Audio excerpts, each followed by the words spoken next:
worries, our woes, and we're having to hear ourselves. And so much of the time, we don't even listen to ourselves, but we want other people to hear us. And I love Stephen Covey. Think first to be understood, to understand before you ask to be understood. Taking time to be within yourself and to hear these thoughts that are coming up can be quite crippling to the heart. They can bring us into our essence of who we are and the things that we haven't dealt with in life, that we haven't put behind us. And so much of the time right now, these things are coming up in us and they're moving through us. And they're meant to just be left alone. If we actually go into them, we're going to ask them to re-harbor in the issues in our tissues. We're going to use the same emotional intelligence, the same thought process to actually re-harbor them. It was our own emotional intelligence that brought us here. Take the time to allow your thoughts and your wishes in your heart to just come and let it go. And try to just be within the moment, within the feelings and the vibrations. And find love and compassion for yourself. And things should quiet down. Typically when I'm teaching meditation, I talk about the first 12 to 15 minutes. This is when the kindergartner teacher leaves the classroom. This is when every thought that we've had that we've been trying to hold down comes up for us to hear it, for it to be heard. We can just acknowledge it and say thank you and move on. And find it in your heart today to just open it up and listen to everything that you're hearing today. But instead of listening for what you know, listen for the essence for what you don't know or what you can implement in your life. Because this will change the chemicals in your mind to allow new things to come in. When we're listening for how great we are, we're stuck in that instead of achieving new greatness. So thank you all so very much, and I look forward to working with you all here at I think 1:15 to 1:45. We're going to do a great meditation. All my meditations are hypnosis infused to help get you to a deeper level, and I do have the ability to really bring the theta brainwaves, the theta brain state out, which is almost at dream state. So we'll be going pretty deep. So thank you all very much. I will turn this back over to Uma now. Benita is going to start us off with a beautiful heart-opening meditation and a little talk about love in times of struggle. Okay. So hi, everyone. I'm going to lead us in a meditation. It's okay if your eyes are closed or open and, unfocused. And allow yourself to just be comfortable and relaxed. Invite your feet to relax and invite all the energy in your body to just flow on down through your body, through your legs, down through your feet, deep into earth. And invite the top of your head to relax so that all the beautiful divine love from your soul, your guardian angel, your soul family, all the angels and the divine loving light beings and ascended masters can very comfortably flow in through the light and airy top of your head, down through your body, and down through your feet into earth.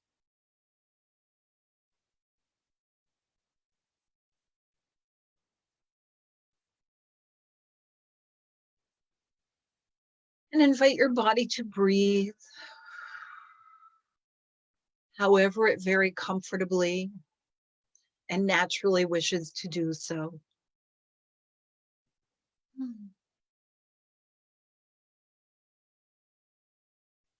And invite all the energy in your body to connect with you and your thoughts.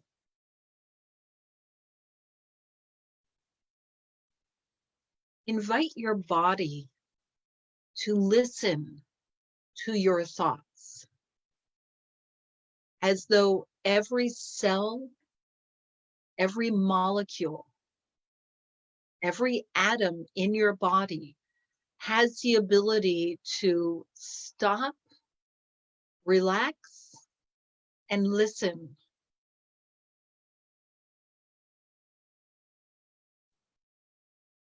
And the words I want you to say to your body are, I love you.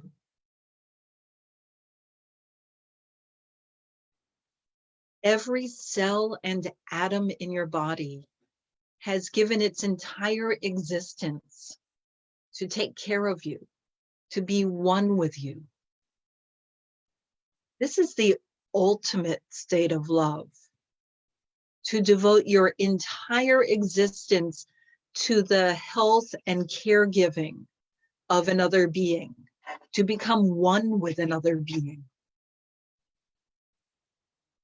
So realize your body, even down to the microbial level, loves you. Every cell in your body agreed to come to life and be one with you through love. Give yourself a moment to thank all the little bits and pieces of your being for joining you in this crazy adventure called life, taking care of you.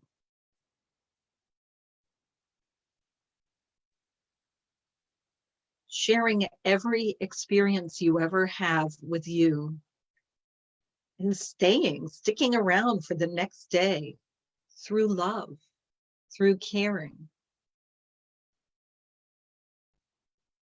Say to your body, to all the individual atoms, molecules, cells, say thank you.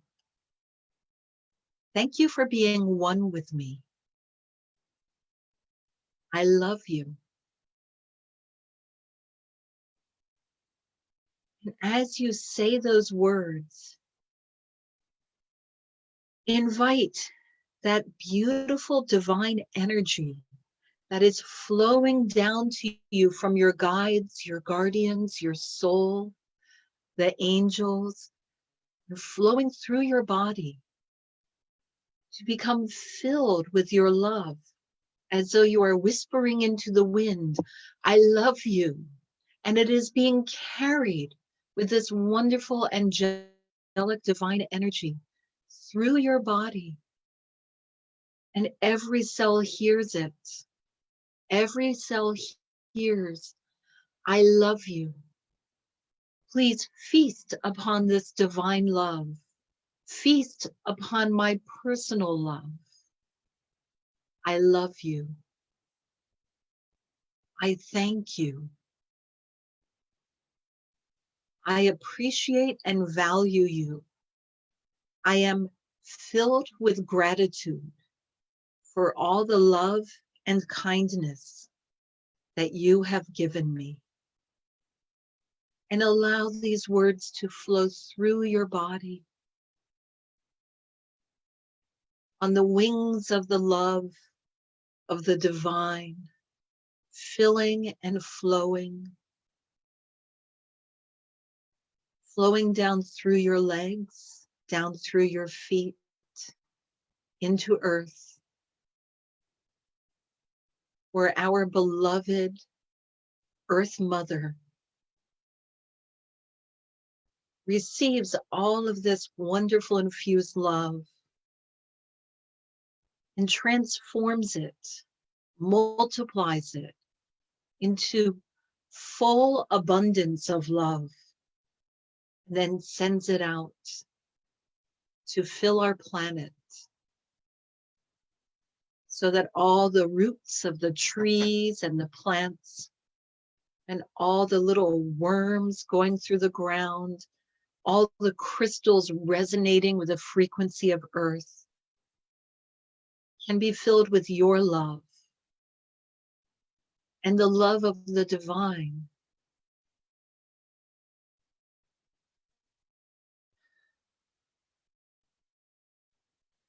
All the cells and the atoms and the molecules of your body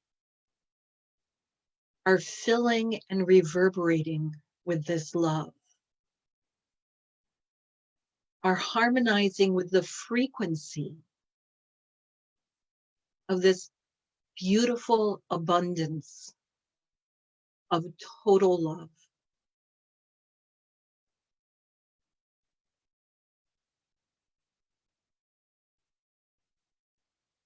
And as the love permeates every cell of your being, your frequency, your personal being fills with love.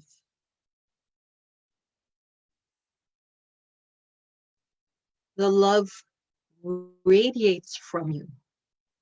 Your aura with your love. The love of the divine flowing through you. The love of you to your physical being, and the love of all of your cells and atoms, molecules, absorbing and radiating back, filling your aura, filling your sacred anatomy, all the energy that radiates from you with love.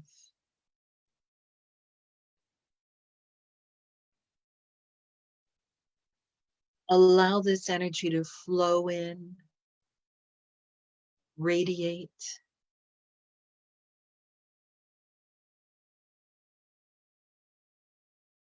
permeate.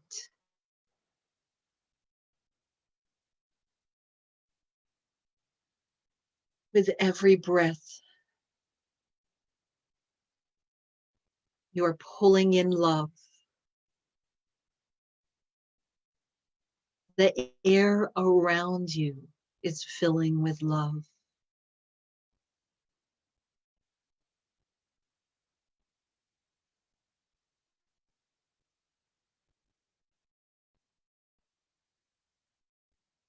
Invite this love to flow through every aspect of your body, to your organs, your chakras, your emotional body, filling with love,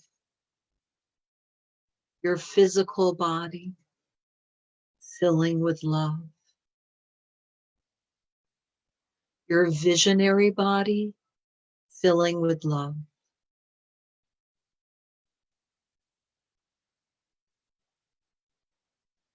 Your spiritual body has always been love.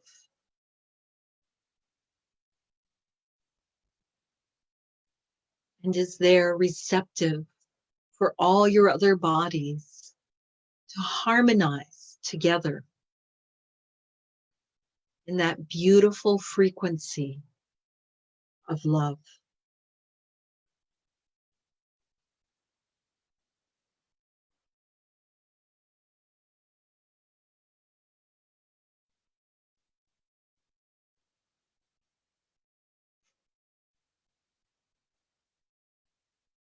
Look to your heart and whisper to your heart, love.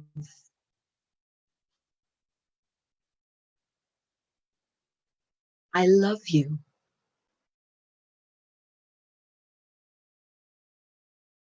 Blow the word love into the core of your heart and allow it to smolder and light up, inviting a flame of love to go into your heart.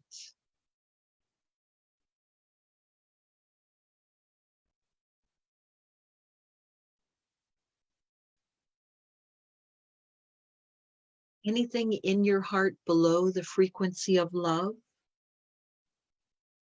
give it permission to absorb the love and raise its frequency.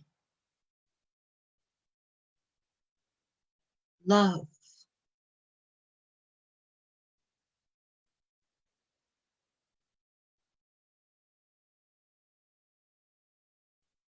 Love.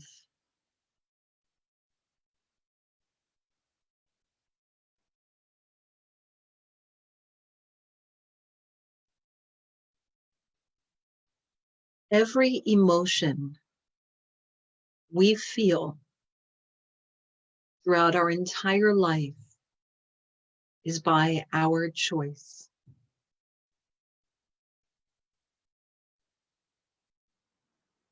And at this moment, you may choose to feel love, total love.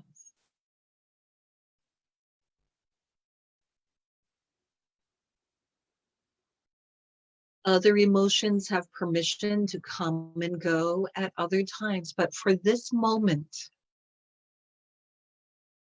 we choose to wallow in love,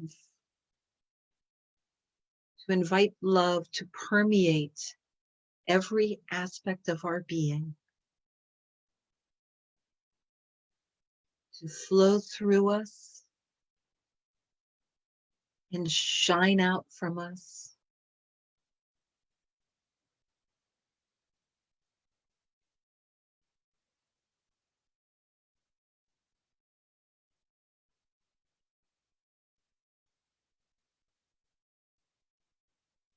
Invite your love to go out in all directions and send this beautiful, infectious energy to wherever it is needed. And as love goes from you to anywhere or everywhere, you are open to receive even more love from your divine brothers and sisters of the non-physical, from those in 3D life whom you love and they love you.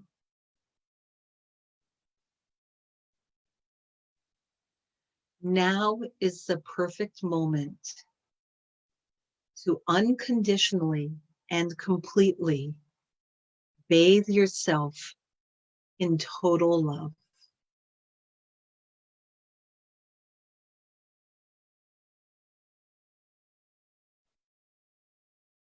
Invite the love to wrap around you like a blanket,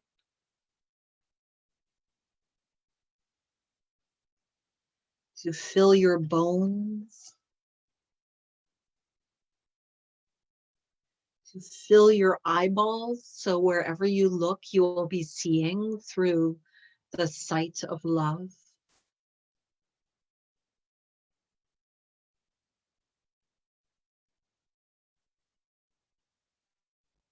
To come in through your mouth and nose, so that you are breathing love, filling your lungs with love breath.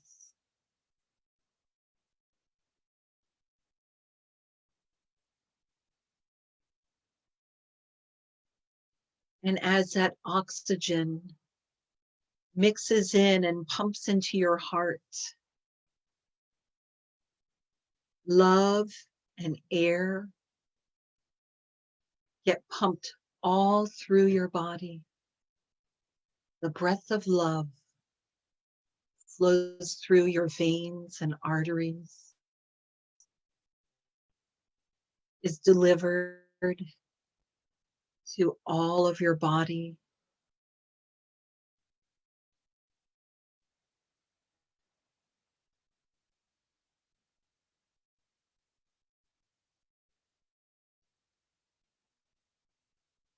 And look again to your heart.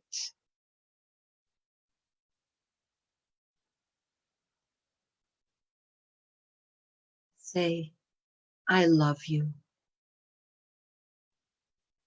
I love you, heart. I love you because you pump life through my body. I love you because you are the receptacle through whom I have loved everyone that I have ever loved. And you have allowed me to love.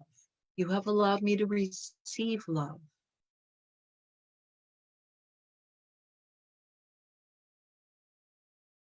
You have allowed me to be excited for wonderful adventures. I love you, my heart. And your heart speaks back, I love you.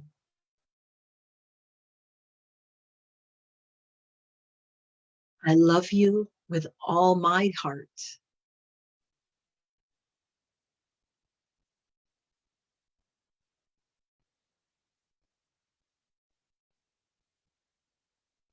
Just look to your heart.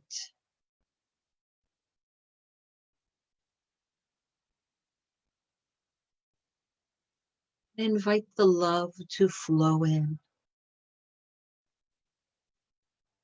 If you find any areas that feel pressure or pain or anxiety, invite them to take a break and fill with love for this moment.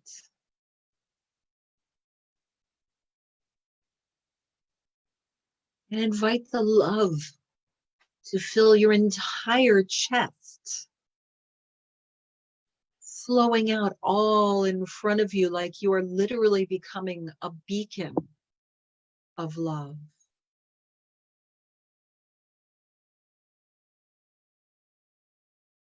Shining forward.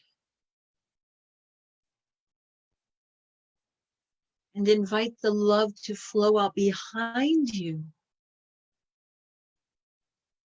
So you feel a lightness at your shoulder blades. As your heart is literally opening in all directions. Shining love bright.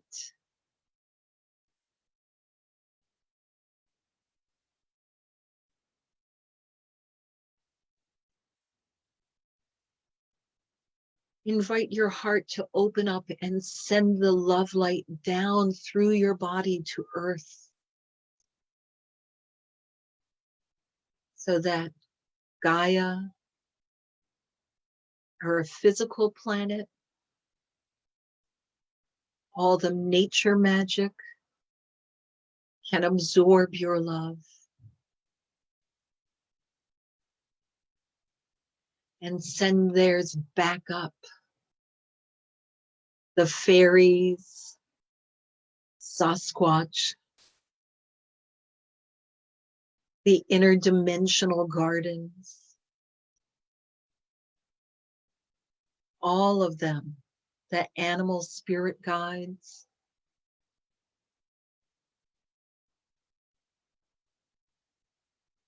the beings of nature.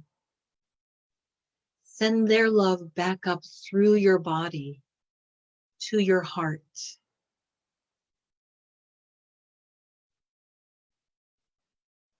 But you are invited to open up and receive this love of nature.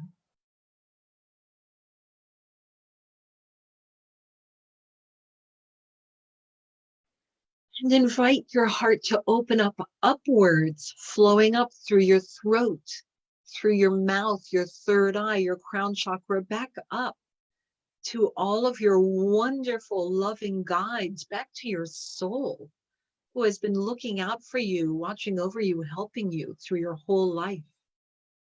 Up to your guardian angel, to your soul family, to your guides and mentors. Invite your love to flow upward in gratitude.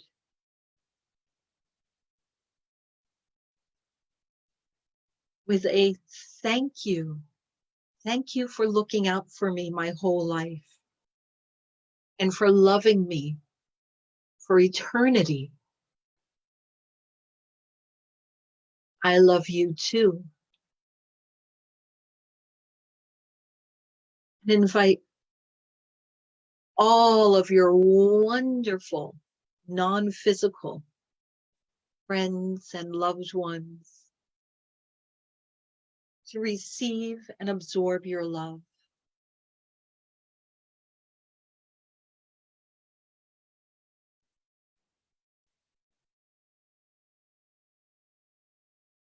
For them, the pure love of a physical person is an extraordinary experience. Pure and unfiltered. What a kindness you are bestowing to your divine friends. And of course, with gratitude, they send their love back.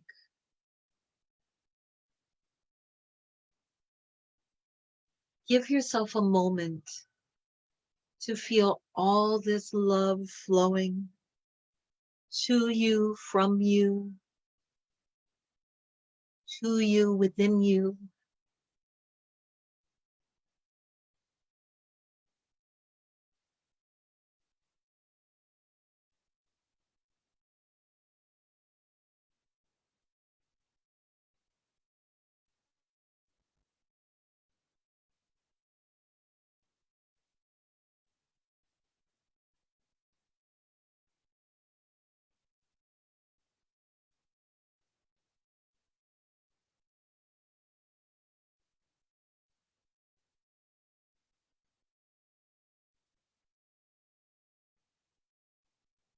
Allow yourself to be one with love.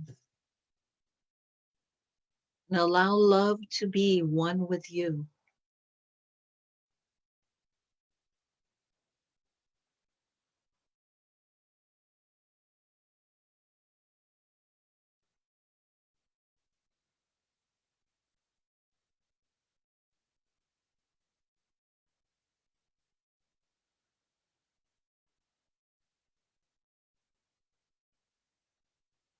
And invite this energy to find its place of contentment, calm and soothing,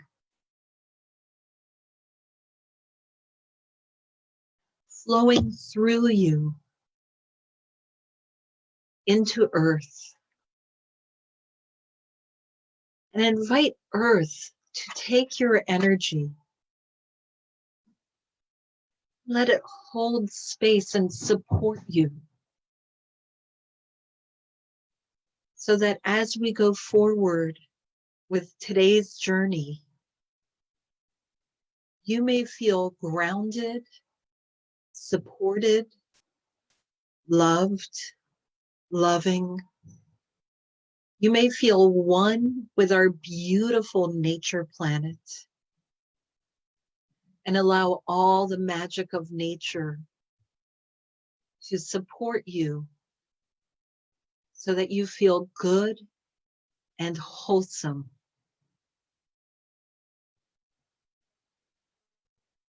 A loving one with the earth.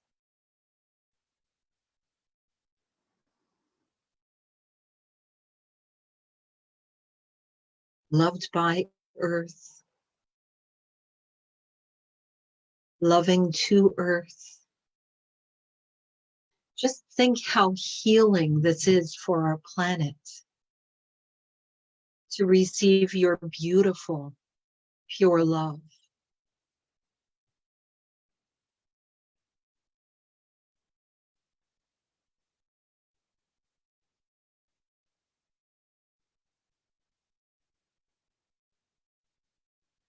What a beautiful, natural, gracious, loving situation.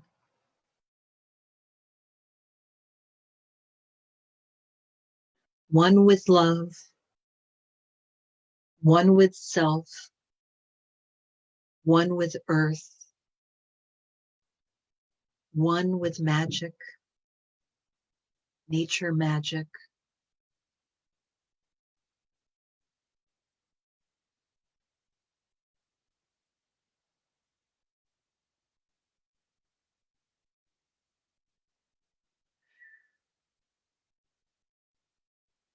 Give yourself some gratitude for how beautifully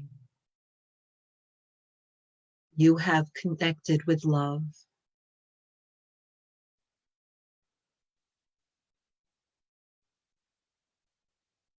You are welcome to hold on to this loving feeling for the rest of today, for the rest of your life.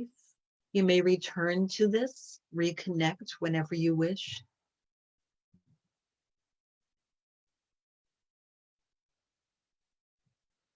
As we return to our group, you may keep this love flowing through you, radiating from you, wrapped around you.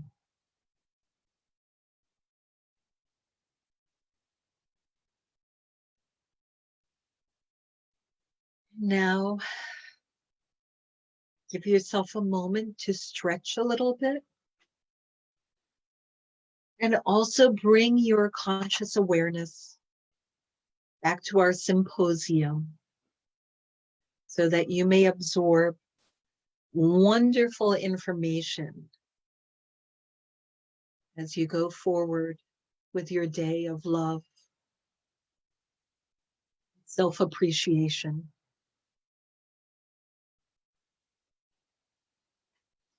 You might want to raise your hands to your eyes a little bit, do a little stretch.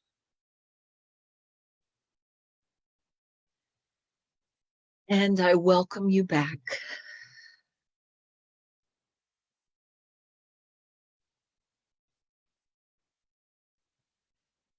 And now it's time for us to bring our attention to Carlos, the medium, who will take the next portion of our conference. Thank you. Thank you, Bonita.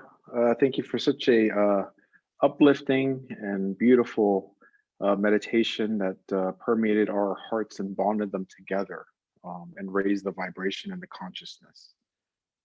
Thank you very much. Okay, thank you. And thank you everybody for being here today, present, mindful in this moment and sharing this beautiful space with Uma, Rob, and Bonita and myself. Okay, so we're going to discuss unconditional love, but more or less opening up to unconditional love in many aspects. A lot of times we look at unconditional love as something like, you know, like I have an 18-year-old daughter. She drives me nuts sometimes, but I love her unconditionally. If she could break down somewhere and, you know, I'd go pick her up 1,000 miles away, drive there, you know, I would do anything for her. But you know, sometimes we face ourselves with uncomfortable situations where someone may knock on our door and say, hey, I have nothing to eat. Or, hey, you know, can you donate me, can you offer me $20 or something? And you may only have $20 in your wallet that day, but would you? That's something to consider, you know, but why would we would go 1,000 miles to help our child or a family member or best friend, but would we donate or offer someone money or food or shelter in time of need? That's something to consider, because unconditional love is not just connected to our immediate family. It's connected with complete strangers. It's connected with people that we don't like very much. It's connected to people that have hurt us, because we've all been hurt in some form or fashion by someone. It's also connected divinely to our very essence, as to our God source. It is all connected. Okay, so let's start off here with a quote. The late Dr. Wayne Dyer, who I had the pleasure to meet once before, said, "Our original nature and our purpose in life is like the sun. If we ask the sun why it always gives light, its answer would assuredly most likely be, it's my nature to do so." Think about that. We all step outside throughout the day, throughout the year. And do you think for a chance the sun, you know, wants something in return? It just shares that light. It emits that radiance, that heat, that warmth. It gives us vitamin D. It provides photosynthesis for plants and trees. It allows for our farming system to produce products and fruits and vegetables for us to eat and for livestock to eat from. That sharing of light from the sun is an example of unconditional love that the whole planet benefits from. Like I said, there is no what's in it for me. The sun simply provides because it is in its nature to do so. When we act in that same nature as does the sun, we in turn heighten our consciousness to a higher vibration and state of unconditional love. By living our everyday life this way, or at least making the conscious effort in doing so regularly, we act in the same vibration as we were created to be by our God source. This source of all creation in the universe knows no bounds, and the love it radiates for all of creation is infinite in nature. Have you ever, one sec, let me pause for a second. Have you ever talked to anybody that's had a near-death experience? I've had one. I think Uma's had one too. I'm sure Bonita or Rob may have had one too, or other people here. One of the things that's a very common theme amongst people that have had near-death experiences is being in the presence of something divine, but something that was very infinite. Okay, and this love was just it's beyond measure of any love that you've experienced here in the earth plane. And it just flourished your whole soul with love. And one of those things was just unconditional. I just don't know how to explain it to you. There's no words to describe this infinite love that this God source has for us. And what I can tell you from my near death experience briefly was I was in my 20s. I was in Florida in college, kind of goofing around like I should have. And they showed me kind of a timeline review of my life beforehand, that moment. And when I went in that review, I saw all these different people that touched my life. My mother, my father, and my daughter, and other relatives. And I just saw different segments of my life. And I saw it's like a reel that was playing in like Polaroid portraits that were just going, from one side to another. But it was all in motion, and I was a part of all that motion. It was like I was one with this energy. And as I experienced this, but you know what the one central theme was from this near-death experience was that I was loved with everything that everybody experienced with me. That love that my family had for me, I was one with it. And I was one with this infinite, energy that I presume was God. It was surreal, but for me, it was very real. And when I came out of it, I was just in awe. But mind you, a few weeks later, because I'm not going to get into details of what I was experiencing because of the health, but I was kind of slipping into a coma. And but it took that much of an extreme experience for my body to lift itself out of my physical shell here and experience that light. But I remember at times in my 20s wondering why my parents were so hard on me and somewhat strict sometimes. And when I saw that, when I had that near-death experience, one of the things was how much my parents loved me, even though they were hard on me at times because they wanted me to be a good person, have good ethics and integrity and honesty, etc. And one of the ending things, what happened with that near-death experience, I heard this voice kind of, and it wasn't like a physical voice; it was more telepathic. I just knew the words in my head as it talked to me, and it said to me, "It is not your time yet. There are still things left to do on this planet." And what immediately came to mind, I saw my daughter. At the time, she must have been 6 years old or something. And when I saw her, I then saw her all grown up. I saw her like in her 30s. And when I saw her in her 30s, I was giving her away for marriage. And that very loving voice said, "It is not your time yet. There are still things. She will need you one day more than ever." And fast forward, maybe 6 years later, I ended up getting full custody of her, and I've been taking care of her since she's been 10, and she's about to go off to, or 9. She's about to go off to college. So this infinite intelligence, this divine love, knew the events that were to come, and knew that it wasn't my time yet, and knew that I had a loving purpose to serve others and serve my daughter. And here I am sharing that with you. So, um, uh, like I said, like the sun, it is in the divine essence of the God source to do so without reciprocity. So this unconditional love, this God source, it does not want anything in return. Okay, it just wants it. It just does in its nature to do so, just like the sun.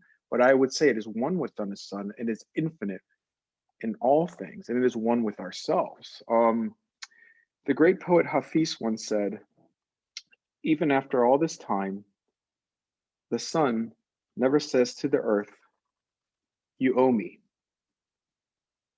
Look what happens with a love like that. It lights the whole sky." Can you imagine that all of love was conditional? Can you imagine living in a world that way? In somewhat, it is in all reality, it is somewhat conditional. It's like, I'll do this, but you do this for me. You scratch my back, I scratch your back. Sometimes it can be that way, but there are times where it is unconditional. And I think we need to step into that energy more. It'll open up our hearts more, and it'll allow us to align ourselves with the God source more. But can you also imagine for a second, what if God's love was conditional? Carlos, if you go do a sermon next Sunday, I'll help you with this. Okay. Carlos, if you help someone out next week with cleaning out their garage, I'll do this for you. Can you imagine that?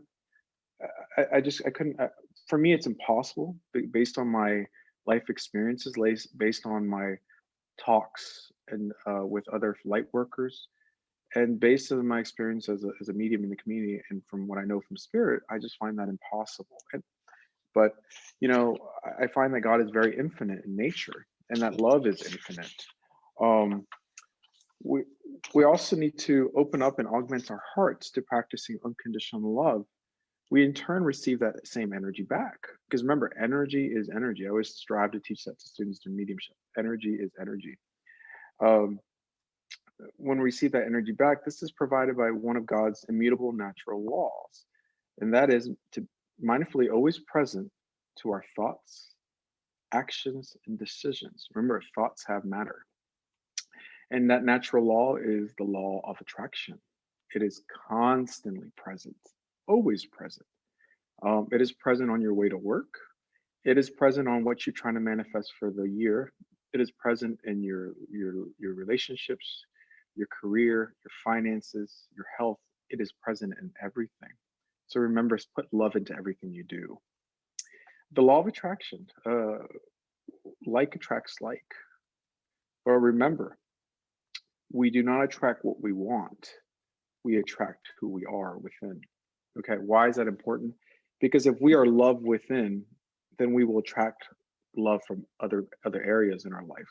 If we feel like we are love in health, we will attract more health in terms of love, okay, coming from a loving space. As many of you know me as a professional medium in the community, I always strive as part of my spiritual service to bring closure and healing to many of my clients. I always strive that each session. I can tell you with absolute certainty that everything is comprised of energy in this infinite universe through the law of vibration. And then this energy, although it may be invisible to the naked eye, is there.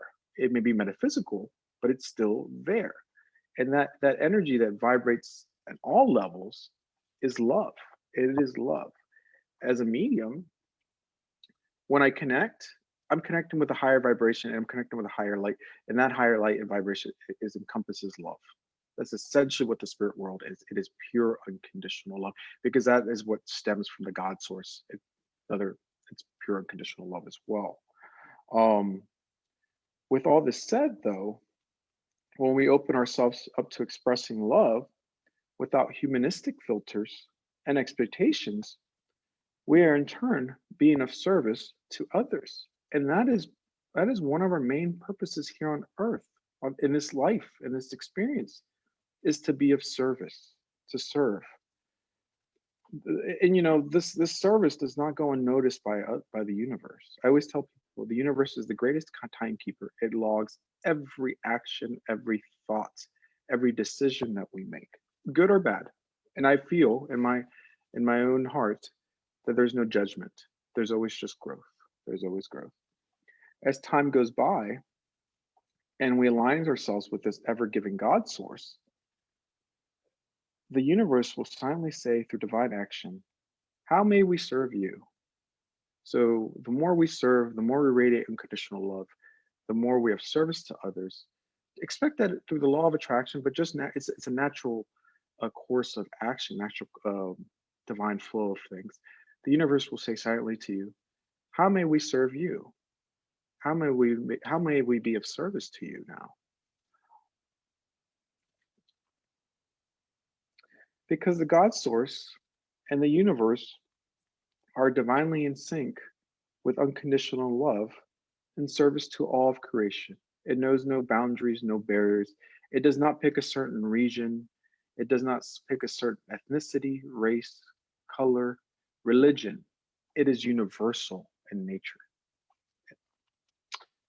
Can you imagine if the sun just said, no, I just want to give sun to North America. We'll leave South America alone. Or sun to India, and we'll leave all of Europe alone. It does not work that way. Scientifically, there may be more sunlight in certain areas, but the sun is constantly emitting light. And that light comes from God. The divine saint of Mother Teresa once said, faith in action is love, and love in action is service. For a saintly woman who dedicated her whole life to humanity, those are very powerful words. So remember, service is love. Love is service. Often we find ourselves pondering, how can we be godly without being pious? I assume most of us are not priests, rabbis, or canonized saints. I find it is in the simple things we do to express happiness and joy into the hearts of others. Sometimes it's just a warm smile to a fellow stranger that's walking on the trail. It may make their day. You don't know what's going on in their shoes. They may be depressed. They may be stressed out with their kids. You do not know. Just a warm smile will make their day. Sometimes it's just stopping at a crosswalk to let the elderly cross, even if you're running behind schedule that morning. Just it takes maybe 2 minutes out of your day, but that's a being of service to a fellow human, and it's expressing that love to them as well. Sometimes it's just taking a moment to be grateful for all that you have, just at any moment. Even when things aren't going your way, still be grateful. Just express gratitude to the universe. The more gratitude we express, the more that energy returns back to us. And that energy will return to us in some form or fashion, and the universe will say, can you be grateful for this too? How can you be more grateful for this? And that energy will reflect back to us. I remember once many years ago when I was working for the DoD, I was running behind schedule for work, and I had to stop at Dunkin' Donuts to pick up caffeine because I didn't sleep like always. And I recall being somewhat agitated because I had so many different little things lined up on my desk waiting for me. And it was that way basically every day of the week, different projects, different reports I had to complete. And I was just grumpy on the way in. And when I arrived at the drive-through window and I was getting ready to pay, the attendant said, oh, it's been paid for. I said, really? He goes, yeah, the person in front of you paid for it. I said, oh, okay, thanks. And he goes, yeah, so the last 10 cars have been paying for everybody. So it's been kind of a domino effect. They've been paying for everybody, but the last 10 cars have been paying for everybody else. I said, really? He said, do you want to continue that extension of gratitude? And I said, absolutely. So he said, yeah, your next order is like $7. I said, fine, put it on the card. Not only did I get my tea in the morning paid for, but I also got to uplift my spirits that morning And I also got to experience this infectious gift of sharing and generosity from complete strangers. And hopefully it just trickled and everybody else got to experience it after from the car behind me and so on. But that's just something that's one way of opening yourself up to unconditional love. Sometimes just paying for a complete stranger, whether it's a police officer, a military member, or an elderly person, or someone that is in need. Sometimes it's just like, here, let me pay for your meal. You don't know how much you can make their day. So just think about that sometimes. And maybe that stranger behind me was having a rough day too, because he had a lot on his plate at home or on his desk. So and sometimes love can push us to the edge and force us to be completely open to things that make us feel uncomfortable or even test us outside the cultural norm. I can share this type of love briefly with two instances. I can tell you my journey to be a medium has not been easy. It's been actually very difficult for me. I didn't get into this overnight. It's taken me about 9 years of investing a lot of money, but also more importantly, more than money, the money is easy. That's the easy part. The time and the work to get there, falling my face over and over and over and over, and then getting back up, traveling, sometimes showing up to shows with a few hours of sleep and having to, put the pedal to the metal and go full throttle on for 8-9 hours and doing readings just to get to today, and then to finally walk away from all complete job security for something that does not guarantee me any security. But that was the love I had for something I was passionate about. That was the love for myself, for knowing this is my purpose. And this is how the God source created me to serve this purpose, to serve humanity. So I can tell you, sometimes the things you love will not come easy. Sometimes the love you have to bridge with someone else, it will not come easy. Sometimes it may take many years of investment of time, energy, blood, sweat, tears, grit to elevate that love, to gain that love, to build that love. It takes time. It's not something that's overnight. So whatever you're passionate about, whatever relationships are difficult for you, sometimes it will take time. I've noticed that with my life. Another quick story about unconditional love is my father. He's taught me this throughout my life. So my biological father passed when I was 4. He died of viral meningitis. And so my stepfather, who I consider my father, came into my life when I was probably like 5 or so, or no, about 4 and a half maybe, because my biological father passed when I was 3. So about when I was 4.5. And my stepfather Raul, he adopted me into his own family. He received a lot of rumbling from other family members and members in the community, because I come from South America, and it's just in the town or the city where we're in, just in that culture, it's not so bad anymore, but it used to be really bad. Like, if you weren't supposed to marry a woman that was a widow and had children, and my dad caught a lot of grief about that from people, because it was like he was setting himself for failure, and my father chose to do so. And as a result, fast forwarding how many 30-something years later, we formed this excellent bond and relationship. And it totally goes past the saying that blood is thicker than water, because I don't believe so. Our souls are all connected. And even to the point, sometimes my mother reminds me, she says, your father loves you.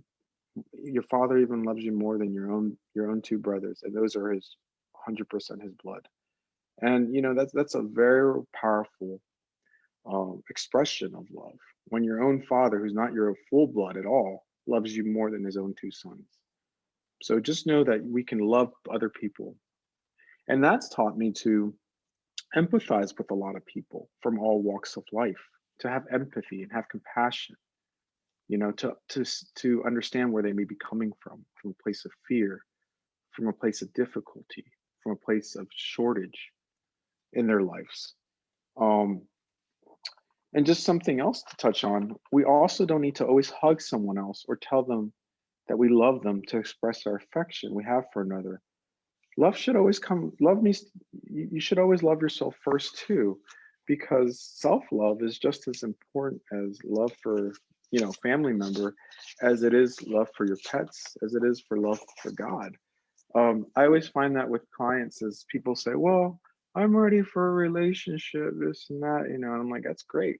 But right now, what I can tell you from what the guides are saying, from what I'm picking up right away, they're saying you need to work on you first. Once we work on you, then the rest will follow.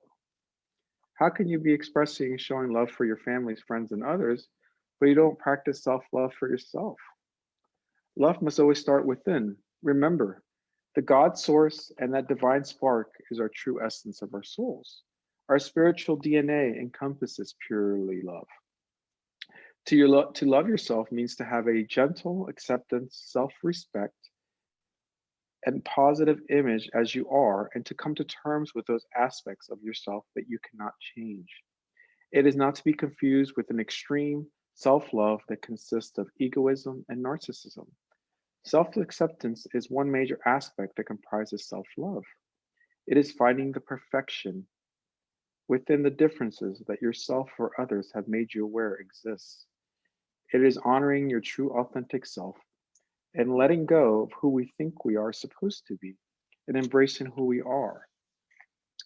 Self-acceptance allows for us to discontinue seeking the unattainable goal of perfectionism, which is not self-improvement, but the strive to earn approval and acceptance of others.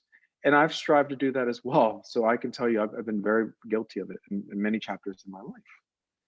It is having self-compassion for you and realizing that your perceived flaws and imperfections are part of the shared human experience.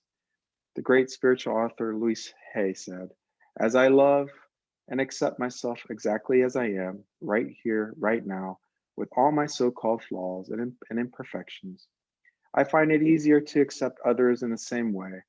As I open my consciousness to tap into unconditional love, I connect with new levels of spiritual power. Spiritual power. How beautiful was that? I've incorporated daily routines, in my daily routine, some positive affirmations and reinforcements to practice self-love and self-acceptance to the start of my day. Every morning when I wake up, not every morning, but most mornings I try to, first thing out of my mouth is just thank you, thank you, thank you.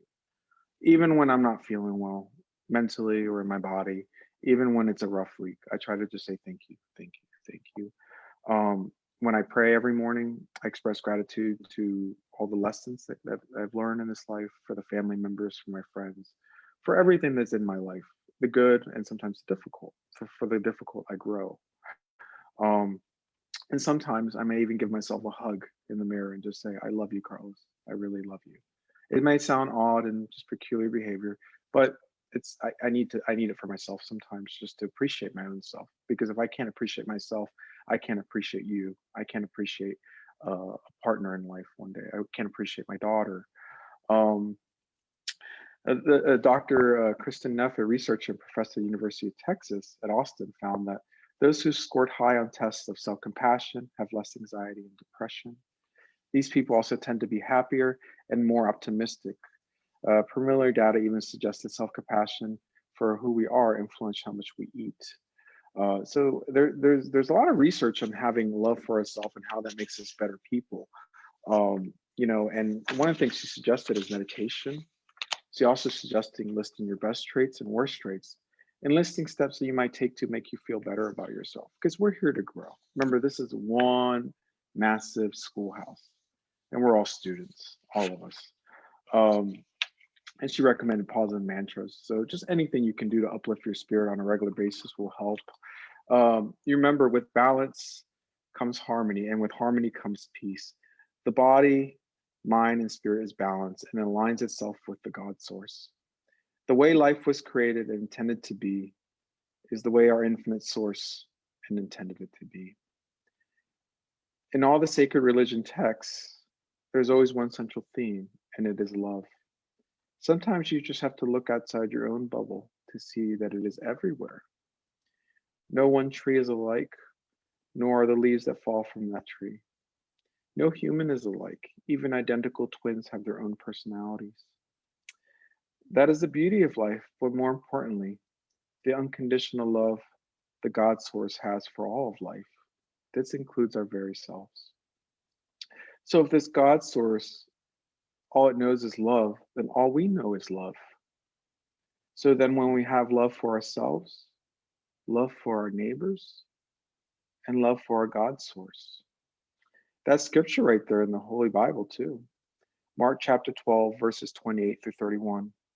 Jesus summed up to the scribe who asked him, which is the greatest commandment of all? Jesus responded by saying, to love God, thy neighbor, like yourself, the Holy Trinity. So if there's anything you can take away from my words today, is that you are unconditional love, because this way you were created to be so. And so to express that unconditional love unto others and yourself is to be aligned with the same energy of God. Blessings and namaste. Thank you.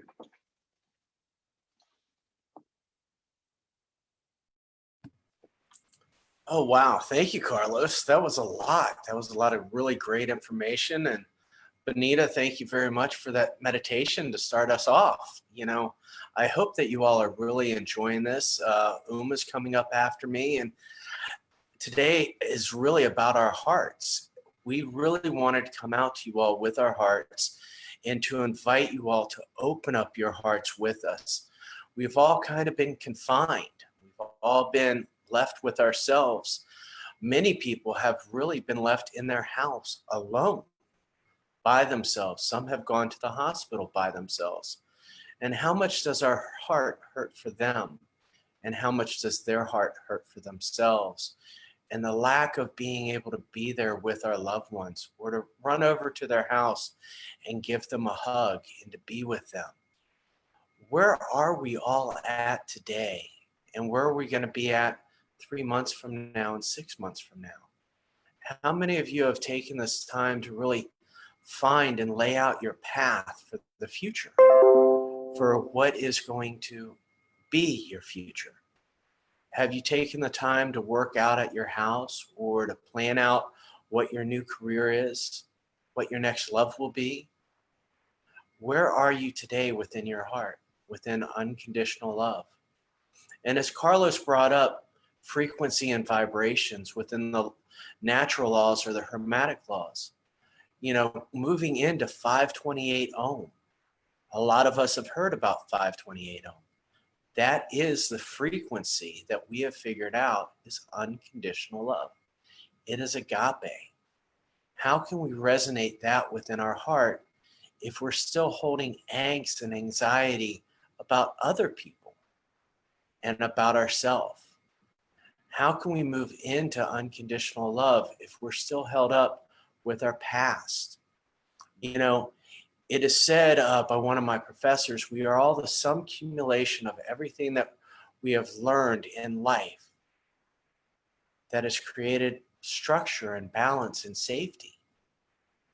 You know, what have you gone through in your life that you have deemed so absolute and true that it creates that limiting belief, that place where you can't move outside of yourself to actually open up your heart, to feel your heart? Where are you at with actually feeling your heart? When we go into unconditional love, understand that that is a place in our heart that resonates and it vibrates. Carlos also brought up the law of attraction. Understand the universe does not think off of what's in our mind. It thinks off of the vibrations that are in our heart. And what we are putting out is what we will receive. So if we haven't let go of that anguish, that other stuff that's going on inside of our heart, what's going to come back to us is what's in our heart, what we're putting out. The universe does not know right or wrong. It only knows what we are putting out. And so much of the time we don't go into our own self, into our own emotions. There's great books on emotional intelligence. There's great books on limiting beliefs. One of the things that I found within the law of attraction is when people come into understanding that they really are the co-creator of their own demise, they just want to leave this all alone. They don't want to go into that. How did I create this? Well, it comes from our heart space. And the Heart Math Institute has taught us and is now teaching other people that our heart actually communicates with our mind 60 to 70% more frequently than our mind communicates with our heart. When you're working with mantras and affirmations, if you're feeling heavy in your heart, that is because you have something deeply in your heart that you haven't dealt with, that wants to come out, that is limiting the universe from giving it back. Why? Because it's overpowering what you're asking for. And so we're going to do a meditation now to really open up your heart, but also to acknowledge where you're at within your heart. When you're feeling something heavy, I want you to just understand it, wish it well, but don't go into it.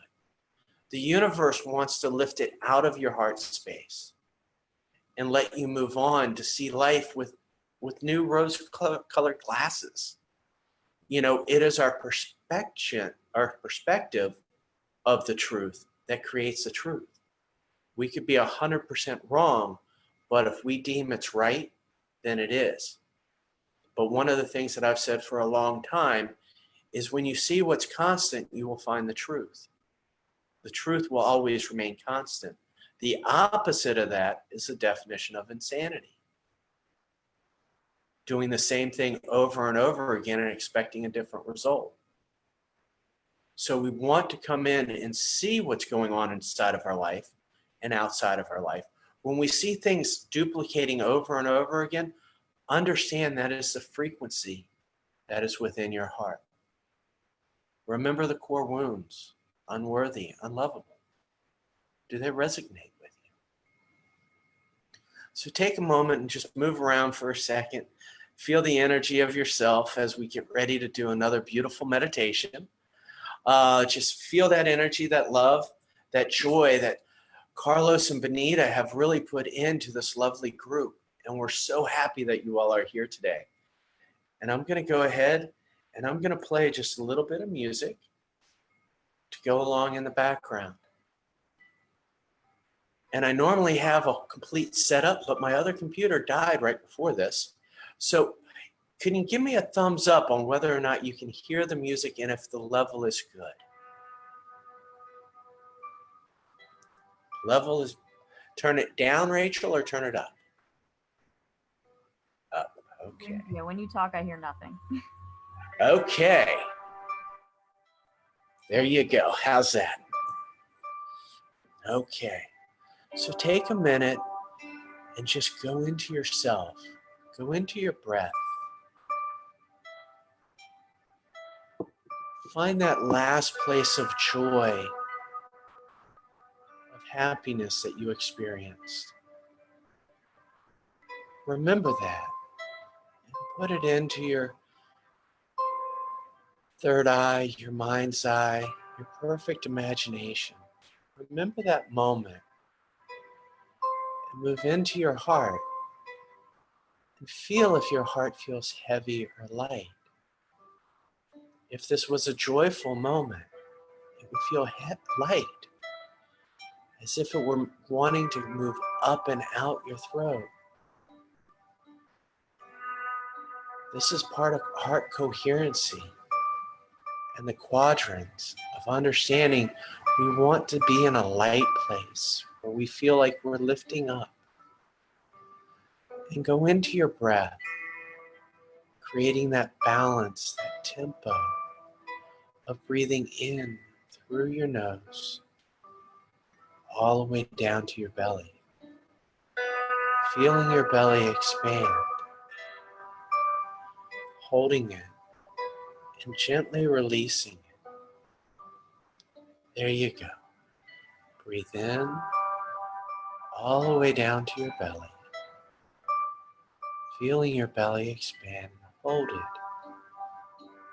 and gently release it back through your nose, creating that beautiful balance and tempo. Feeling your heart opening up in the vibration of that joyous time. Holding that joyous time in your mind's eye, in your memory. As you continue to breathe in, all the way down, all the way down to your belly, feeling your belly expand, holding it and releasing it. There you go. Breath work is the key to anxiety, fear, depression, and pain. When we continue to breathe in all the way down to our belly, feeling our belly expand, holding it and releasing it, we are creating the oxygen for healing. And so as we move on in this meditation, I want you to remember the scene fades and I return to my breath. The scene fades and I return to my breath. And continue to breathe in all the way down to your belly. Feeling your belly expand, holding it, and gently releasing it. There you go. Now, imagine this time breathing in to your heart area, your heart space. Feeling your heart, visualizing it like a beautiful rose. And look at the petals. Look at the petals. Are they all beautiful in color, or are some of them beige? Are some of them burnt? Some of them brown, like they haven't gotten enough water or oxygen. Go into that feeling and that vibration within that rose, within that one petal, and feel the vibration. Feel the lack of. Feel what's happening. And you may have a vision or a feeling of a time in your past. I want you to simply wish it well and return back to your breathing. Breathing in all the way down to your belly. Feeling your belly expand. Holding it and releasing. Feeling the energy in your heart build. Feeling the love and the joy that is taking place in that beautiful petal as you simply let go of that heartache, that pain. Now move that beautiful flower, that rose, back into your mind's eye and see the full rose. Does it look a little wilted? Does it have the strength to stand straight up? Go back into that rose. And remember, the universe wants to lift this pain. Look into another petal. Feel that vibration.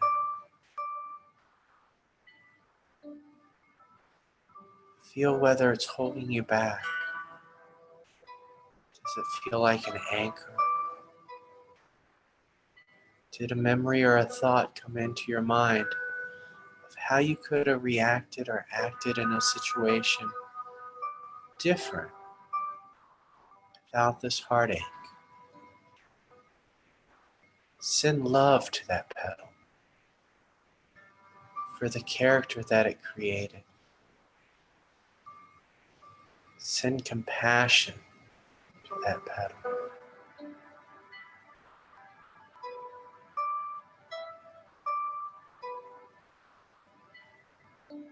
hold that compassion in that space as you watch that petal return back to life. And as you gently let go of anything that was not for your best and highest good, wishing it well for it no longer serves you. And move that energy back up to that joyful spot. Feeling that shift and the resonance back to that joy that you had coming in. Knowing that it's within us all to be able to make this shift. It is only our desire to stay where we know, where the pain is, that holds us back from making our own shift in our life. Turn your vision and your eyes back to that rose again.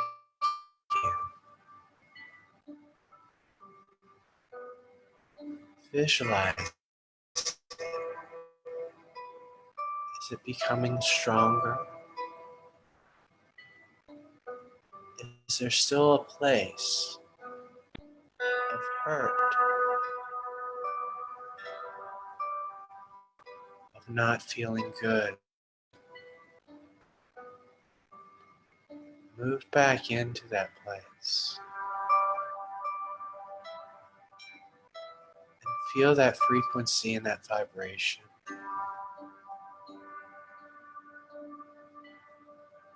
And remember, as you see it come up, the scene fades and I return to my breathing. We thank the universe for releasing this from our heart.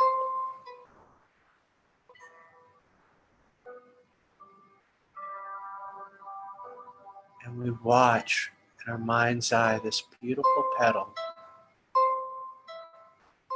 become so rosy and joyful. And we move that energy back up to that love, that joy.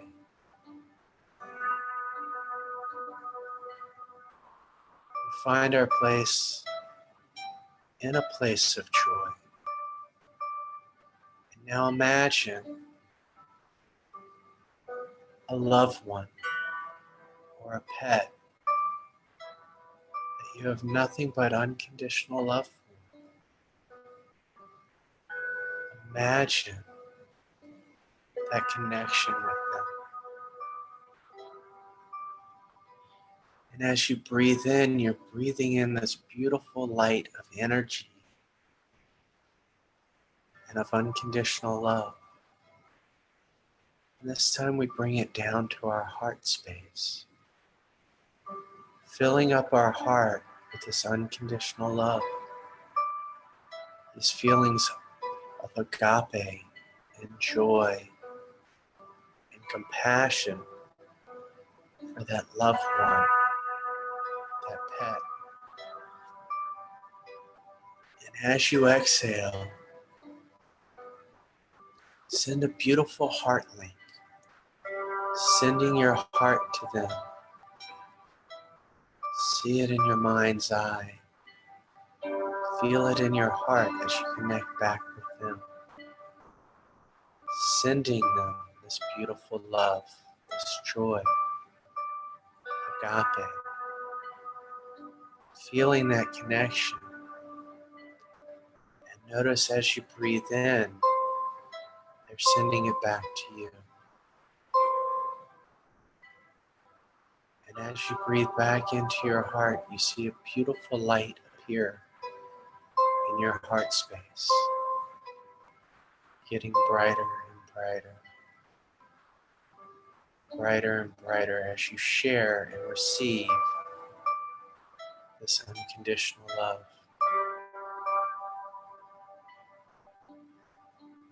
As you breathe in, it comes into you.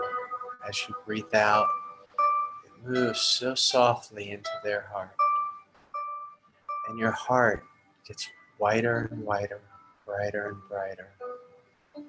And as your heart is now getting whiter and whiter, brighter and brighter, you're feeling it lifting up as if butterflies are lifting up on your heart. And you find yourself going deeper and deeper into a state of unconditional love and relaxation. And a beautiful pillar of white light appears above your crown.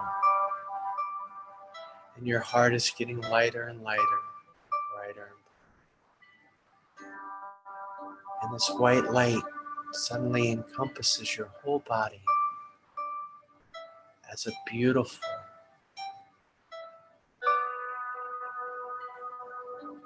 bubble that appears opalescent with all the colors of the chakra in a rainbow, bringing in your safety, your security, your core life energy, perfect sexuality and harmony, creating the creativity back inside of you of the perfect light within you, moving into the courage and your capacity to know your truth, delivering us back to that unconditional love, that harmony that exists within our life, within our heart. Feeling that joyfulness in our heart once again. Moving up to our third eye, our knowing, our discernment. And as you do, your heart gets lighter and lighter and brighter and brighter. And you move into this beautiful opalescent bubble and you start going higher and higher. Higher and higher.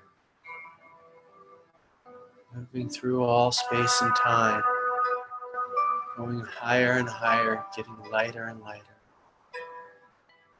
Higher and higher, getting lighter and lighter. Where you start to see a beautiful ambient light. And you're still going higher and higher. Moving closer and closer to this beautiful ambient light. Moving into this ambient light. And feeling these feelings. Like you've been here before.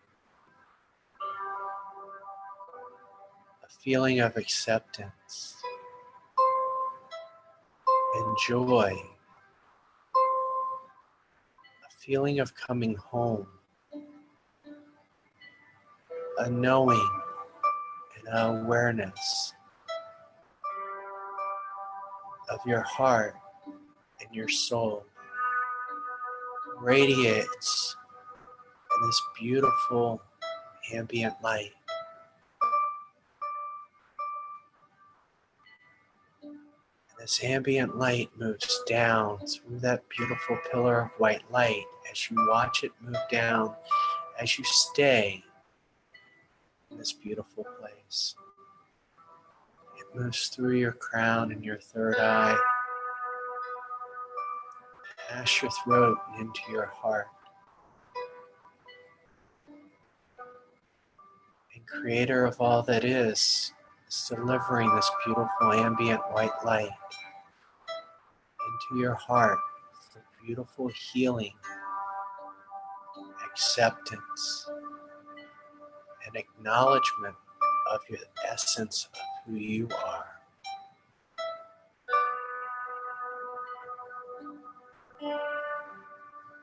Moving through every cell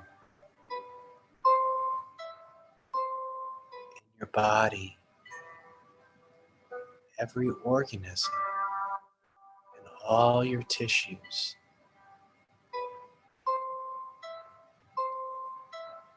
Feeling a vibration, unconditional love, of acceptance and joy moves through the physical body as you watch from this beautiful ambient light. For your perspective is in receiving the same from your higher self, your soul.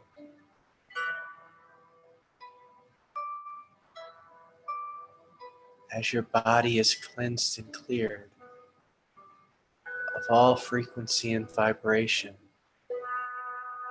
that is not of 528 ohm of agape, love, and joy. Feeling this radiating through your higher self, seeing this beautiful ambient light penetrating all the way back,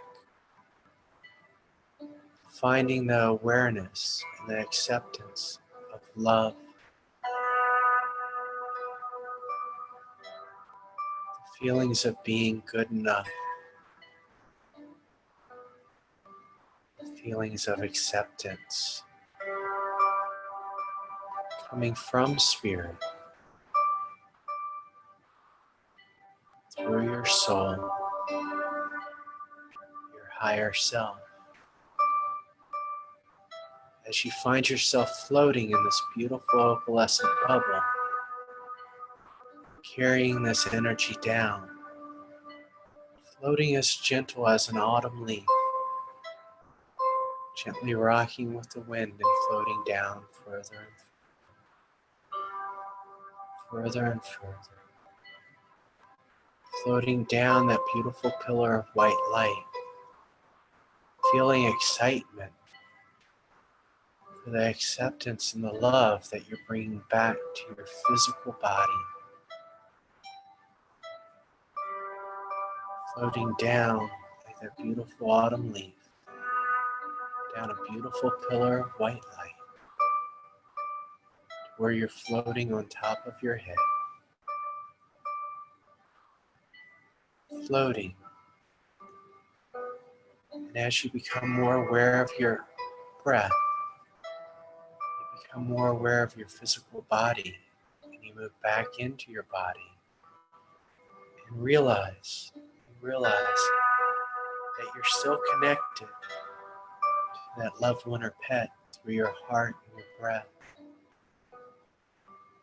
And you're exchanging this energy and this love and this joy with them that you've brought down from the divine, from the creative spark, from the I am within the I am of who you are, resonates within your heart and your soul throughout your physical body, creating that acceptance, that love, that joy, of not only receiving, but of giving.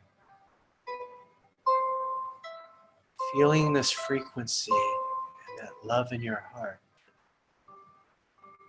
we find acceptance for ourselves, which leads us into compassion and understanding for others.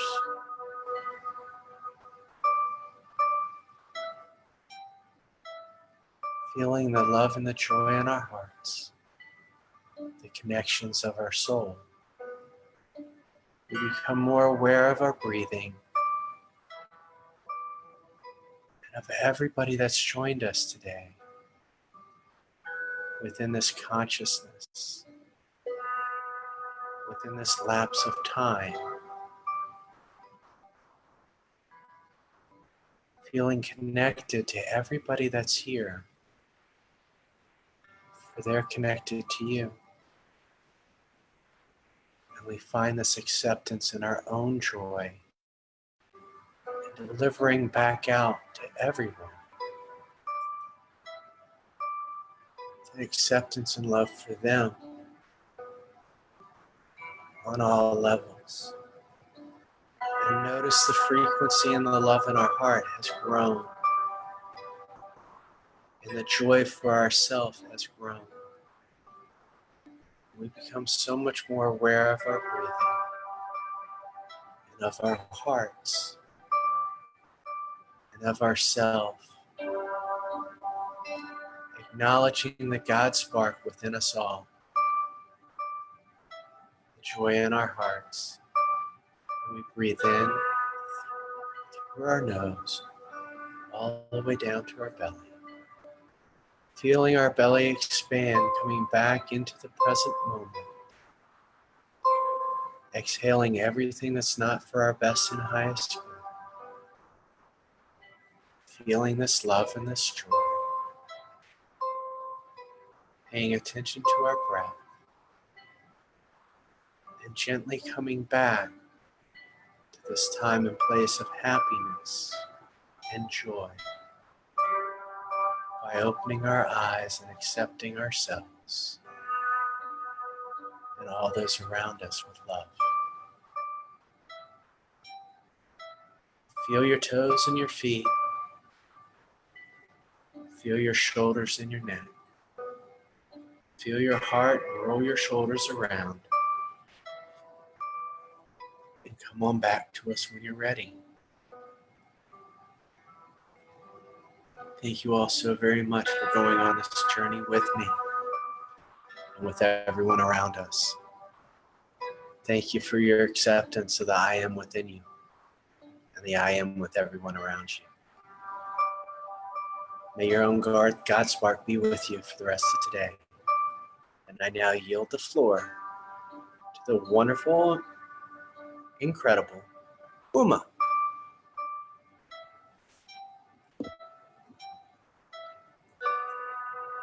Hey, hi everyone. How's everybody doing right now?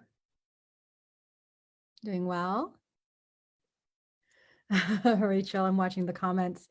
So I'm going to give you a moment to come on back because I know you've had two wonderful meditations today between Bonita and Rob, and you had just a wonderful, soulful talk with Carlos. So in the moment, I'll give you like a minute to come back. I'm just going to play you a little song here. How about this? Hit the road, Jack. Don't you come back no more, no more, no more, no more. Hit the road, Jack. There you go. Don't you come back. There you go. I see some bopping heads. All right. Hit the road, Jack. Don't you come back no more, no more, no more, no more. Hit the road, Jack.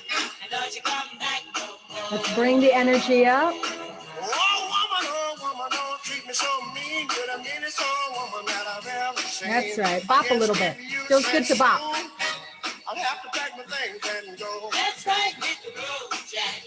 Don't you come back no more, no more, no more, no more. Hit the road, Jack. Don't you come back no more. Oh, look at Yolanda go with the hands. What you say? Hit the road, Jack. Don't you come back no more, no more, no more, no more. Hit the road, Jack. Don't you come back no more.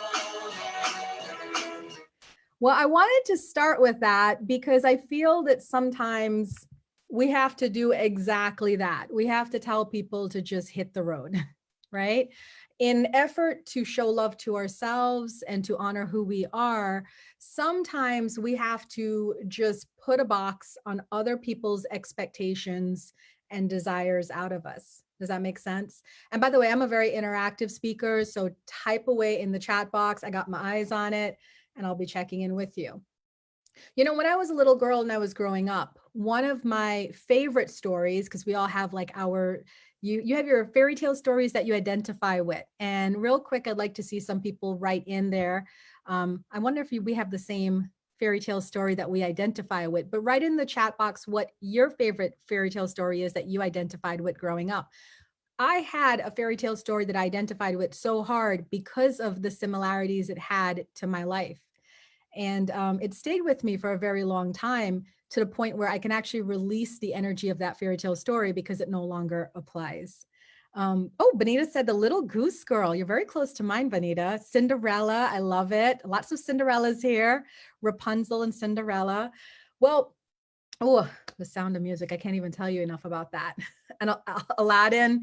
Yeah, that, Aladdin was a celebration for brown people everywhere. Okay. We know they're from Arabia, but listen, we claim it. Mine was The Ugly Duckling.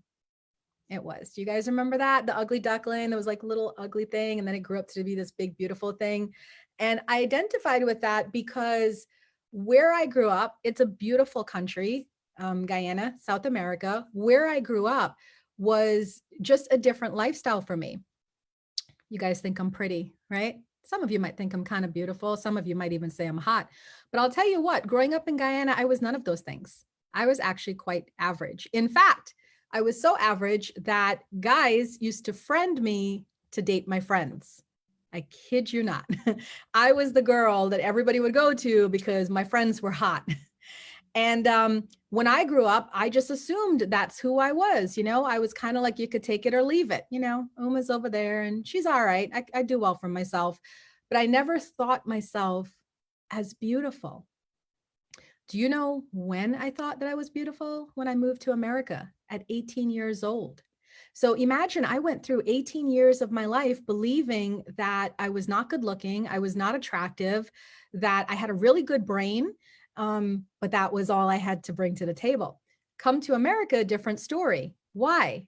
Because now men looked at me over here, I'm exotic, right? I'm exotic, I'm different. Oh, they love my hair, they love my skin, right? Now, in a country where everybody has the skin color, that was nothing new. But over here, it was amazing. So at 18 years old, I had a very first enlightenment awakening that not everything appears as it seems. And I wonder how many of you are like, you have your mind rolling around that right now, right? Bonita said she was also the undateable girl guys would go through to get to the friends. Yeah, and that was my awakening moment, was seeing myself from somebody's eyes. And then I realized at 18 years old that the way people treat me has nothing to do with who I am, but more with their perception of me. Is that giving you aha moments? Let me get some spirit fingers. Aha moments for some of y'all, right? So at 18, the ball started rolling in my favor because then I started to realize like, well, wait a minute now, if people are responding to me based off of their perceptions, then wouldn't it make sense for me to only surround myself with people that appreciate me? And that's what I started. That's what I started. I started a lifelong journey of finding people who I considered my community. Now, I'm not talking about just trying to surround yourself with people that will just boost your ego and tell you, oh, you're fabulous and all that. No, I'm not talking about that. But I'm talking about people who see you for who you are. Because the truth is, you are absolutely darn perfect exactly the way you are. The things that you are considering your faults right now are lies. And I'll tell you why they're lies. Because what you tell yourself that you're faulty in, or is your weakness, you go to a different group of people and they will find a strength. All right. So let's test this. Let's test this right now because I'm known to be Pollyannic, right? I can see the good in anything. So type in something in the comments that you feel is your fault or your weakness, or you're just so used to everybody telling you that. And I'm gonna show you. I'm gonna show you right now, because I'm not only gonna show you, whatever you type in, all of us are gonna show you how we could see the good in that. So from Juju Royal, she said, wait. That's a good one. You know what? In my country, you'd be considered thick. Okay. Y'all better learn that word right about now, right? Thick is a thing. I am thick. I don't ever consider myself fat or overweight. I am thick, which means we have so many sayings in the Caribbean for it. More cushion for the pushing, more meat is sweet. I can't even begin to tell you. We have so many words to describe big girls. Okay. After Juju, there was somebody else. Let me see. Look at how many things are writing in. Like, this is crazy. We got to change this today. We're changing it today. I think I saw Michelle wrote in right after the weight one. Moody, too emotional. You know what? In my book, you are sensitive.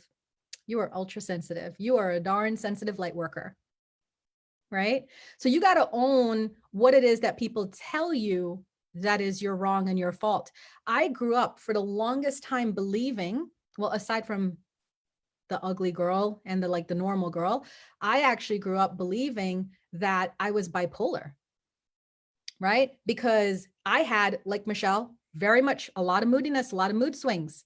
But you see, back then, we didn't have people telling you, well, you're a light worker, you're psychic, you're medium, you're an empath.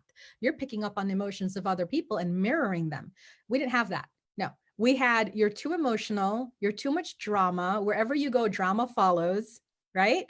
And I started to believe like, oh my gosh, that's the worst thing about me. I can't have any peace in my life. I can't be stable because this is just who I am.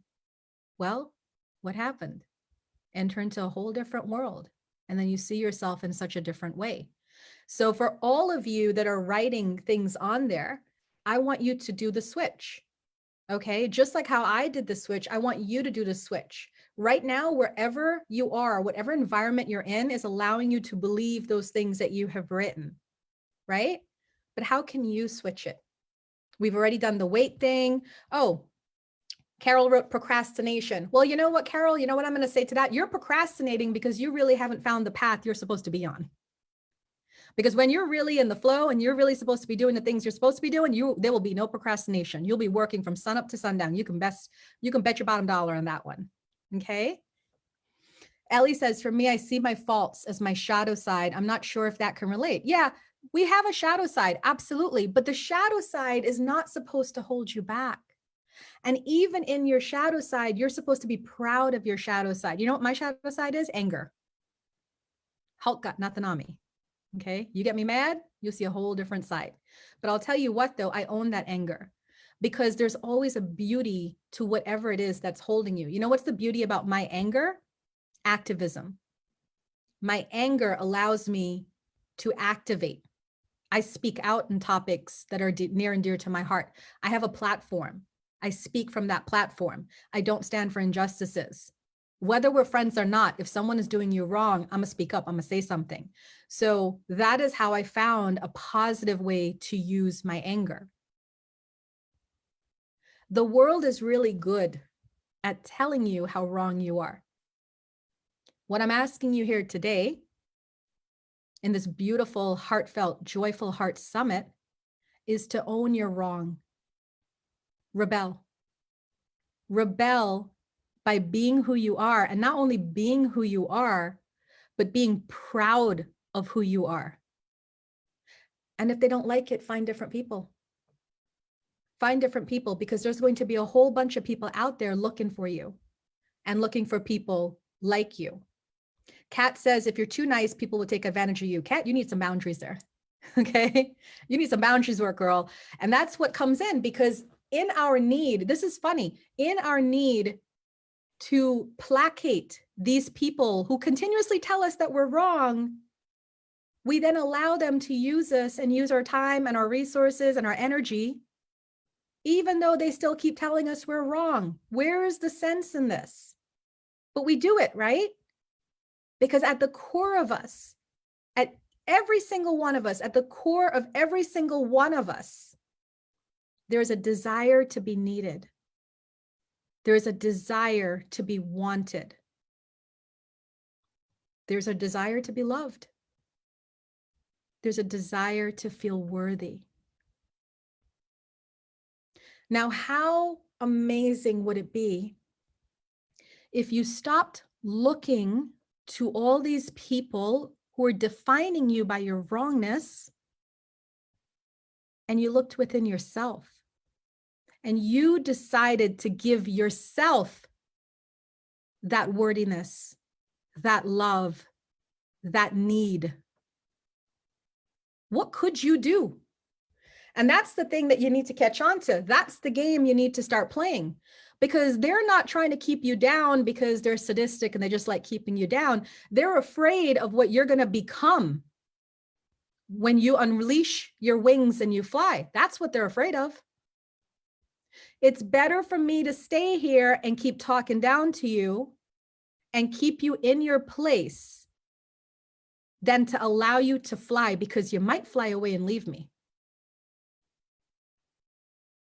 I hope y'all can hear me on this.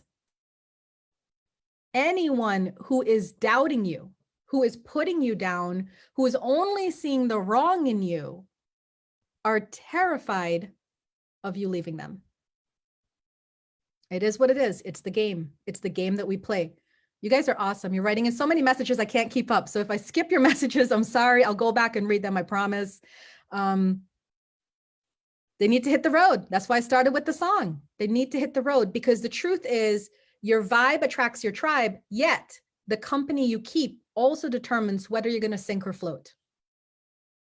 I change out friends so much. One of my friends that's no longer here, one of my friends said to me, you know, you change people out of your life like you change underwear. I said probably more often, because the truth is, the minute somebody starts getting in my ear about something negative or something that's not for me, I'm out, I'm gone. I don't need to be one of these people that say I've had this friend for 40 years. It's not a big thing for me, because unless that friend has been ride or die in my lane, supportive, clapping, cheering, yes, I don't want it. And the truth is, not every friend can do that for you. There are friends in your inner circle who are jealous of you. Just admit it. There are friends in your circle who don't want to see you win.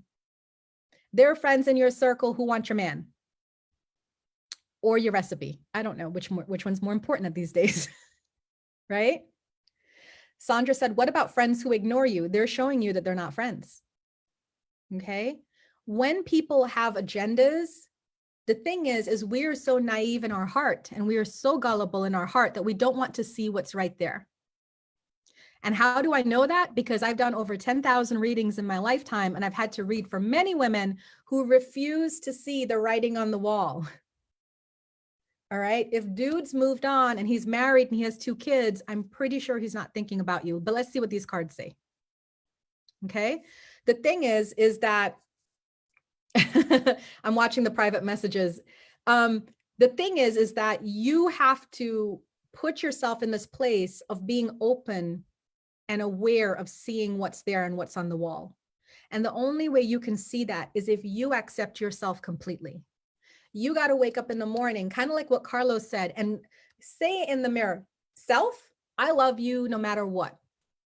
You're all right in my book. You're pretty okay. All right. And no matter what anybody else say about you today, I'm going to ride for you. I'm going to die for you, because you and I, we got this bond. You're the only person who's been here with me my entire X number of years since I've been born. So you and I are going to go through this thing together. That's self-love. Okay. That's really cleansing your heart. That's really showing your soul. When you're able to just really step in there and own who you are, your divine right, it's right there. But the thing is the world doesn't want to see you do that, because someone standing in their divine light cannot be controlled. They cannot be manipulated, and they will not follow the crowd. You then become a dangerous person. So your need to be liked, your need to be wanted, your need for validation and significance and self-worth needs to stop now. Because it's 2 different paths. The path to yourself and the path towards being liked. There's 2 different paths. The funny thing is, though, what I found in these years here on this Earth planet, is that in following my desire to be by myself and just find my own way, I actually attracted a larger crowd. Imagine that. Right? I stopped playing the game. I stopped trying to do everything to make everybody else happy. And I said, all right, I'm just going to do this thing over here, and I'm going to be me. And you know what? It's okay if I'm alone. I guess it is what it is, but I just can't play this game anymore, because I don't know about you guys. Aren't you tired? Don't you get tired playing it? Lord, reaching everybody's expectations, right? It's a lot of work. So what I did was I decided to step out, literally because I was tired, not because I was trying to make a statement or anything. I was just tired. I stepped out and I said, no, I'm not going to go to that luncheon. I don't give a crap. I don't care that you came to my luncheon. I'm not going to your luncheon. I'm tired. I really rather just Netflix and chill. No, I'm not signing off on this petition. No, I'm not attending this event. I just started saying no. It became like an avalanche, because there were so many stored no's in me. because I spent a lifetime of saying yes to every darn thing. So I had like this whole lifetime of no's. So unfortunately, when you open that door, what happens is they just all come out. And then you find yourself saying no to things that you even wanted to do. You're like, wait, let me take that back. I'm sorry, my bad. I didn't mean, it was on automatic. It was just on a repeat. I'm so sorry. I actually want to go to that thing, you know? But the funny thing is I assumed I was going to be like, kind of like a solo lone wolf on this path. But then I just started to attract more and more people. You know, I had a lot of people telling me, oh my gosh, you're just speaking to my soul right now. I needed this. I need to hear it. I needed you to do it. I needed to watch you do it. Because in watching you do it, I feel like I can do it too. There's nothing wrong with you. And you have spent an entire lifetime trying to say the same thing.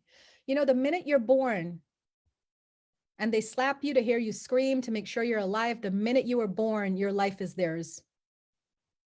They have already decided what your nationality is, your race, your religion, your socioeconomic status, what class you are, right? They've all decided that. And you haven't even taken your first breath. And then here's the irony. You spend the rest of your life defending those titles that you didn't even think about or create for yourself. You defend titles, labels that were placed on you. So I ask you now to think about that. Do all of those titles fit? And if they don't fit anymore, that's okay. You can let them go. What do you want? What do you want to create in this life for yourself? Because I'll tell you something, as a medium, I talk to people on the other side quite often. And there is a lot of requests from them to the living to live your life. Live it the way you want it. A lot of us are just living in this moment right now, right here. But I ask you, one day, just sit there and go all the way to the end of your life. Go to that deathbed, whether it's in a hospital or a home, it doesn't matter. Go to that deathbed and look back on your life and then ask yourself this question: did I do everything I wanted to do? Did I enjoy it? Did I have peace? Did I love myself? And if you find that the decisions you're making now are letting you down, you can change it, because you're not on your deathbed right now. You're here, you're breathing, you're alive, you have energy, and you have choice. And these choices you make today create who you're going to be tomorrow. Self-love comes from saying no. I'm not wrong. I'm perfect just the way I am. I like me. In fact, I think I'm a damn good specimen of the human race. I think I'm pretty all right. And I want to shine from that place. And if you have a problem with me, then that's your issue. I'm so sorry. And depending on how much you can deal with that issue, depends on if you want to stay in my life or not. The door is open here. You can come in any day, but you got to accept me the way I am. Because I've spent a lifetime to make me who I am today. So I want to take a moment to just close your eyes. I want you to go into your heart one last time. And I want you to think about all those labels that you or other people have placed on you. That you're not good enough, that you're overweight, that you're moody, that you procrastinate, that you're invisible, that you're not confident, that you have low self-esteem, that other people are a priority, that you're a doormat, you're too sensitive, you're stuck in the past, you're a complainer, you're unattractive, you're too tall, You're disabled. You know everything. You talk too much. You could never accomplish anything. You're always wrong.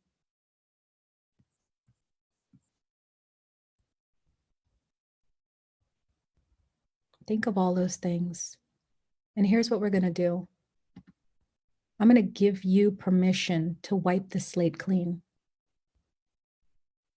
I give you permission to remove those ugly markings on your heart. And now I want you to see yourself as a little girl or a little boy.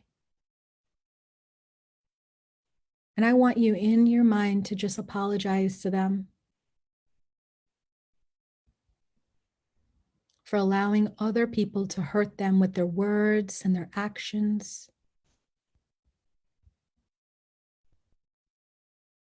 Hug them. They have been waiting for this day for so long. They've just wanted your love, unconditional love, and to be told, you're perfect just the way you are. Can you do that for them now? Hold them close, hold them tight, smell their hair.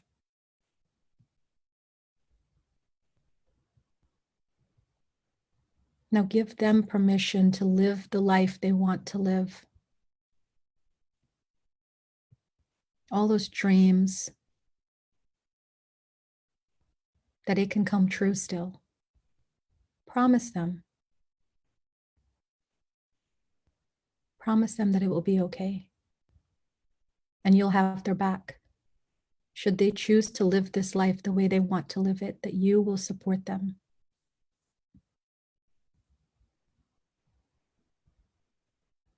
This is healing the heart.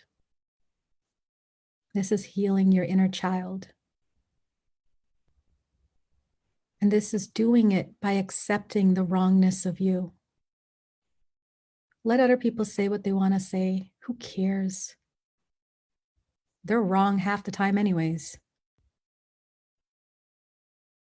Allow yourself to see the right in you. Take a nice deep breath in and exhale. Let it go.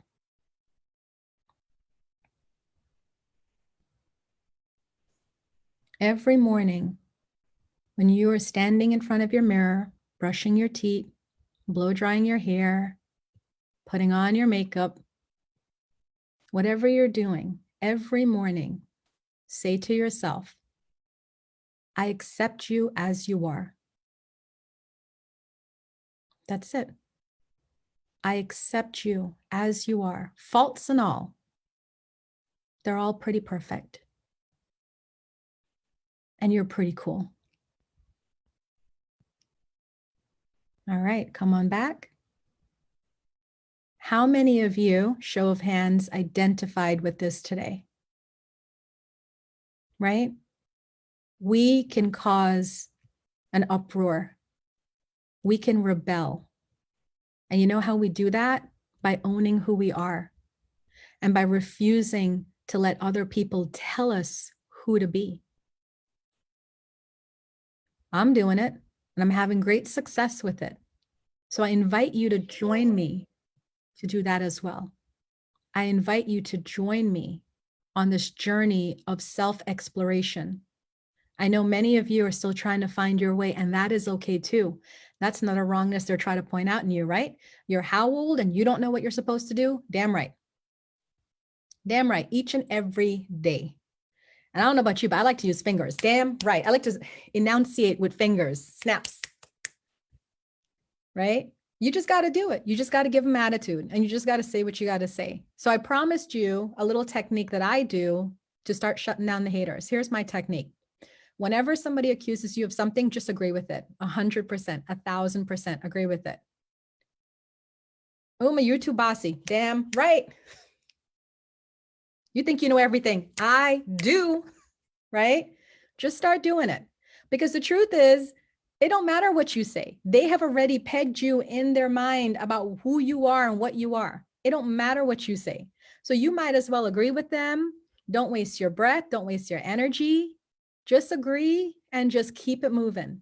You know, when people tell me a whole bunch of stuff on Facebook, I agree, then I immediately unfriend or unfollow, because I don't need that kind of negativity in my life. I don't know about y'all, but I don't need that kind of negativity in my life. I got enough people who think the world of me, and I will support them. Right?